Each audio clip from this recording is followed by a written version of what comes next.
Water utilities are facing aging infrastructure and increased demand for clean water. These utilities are under pressure to reduce operation and maintenance spending while budgets continue to shrink.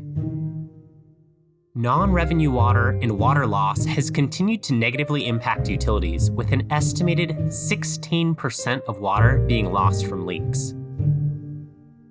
Lead service line replacements across the US accounts for a large portion of the required investment, with as many as 12 million lead pipes carrying drinking water today.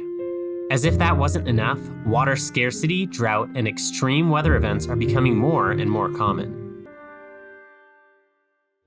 Having greater asset visibility through a fully integrated asset management solution is essential for tackling these water challenges.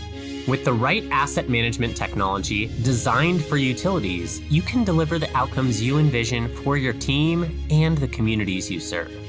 Let's do that together. Oracle Asset Management Solutions provide utilities around the world with the tools to reduce maintenance and operations costs for water service line replacement, allowing our customers to deliver safe, reliable water to their communities. Oracle Solutions increase visibility into asset health to make better asset investment decisions and improve work and asset maintenance efficiency with powerful planning, scheduling, and asset tracking resources. Remove blind spots and mitigate risks with an asset management solution built for you.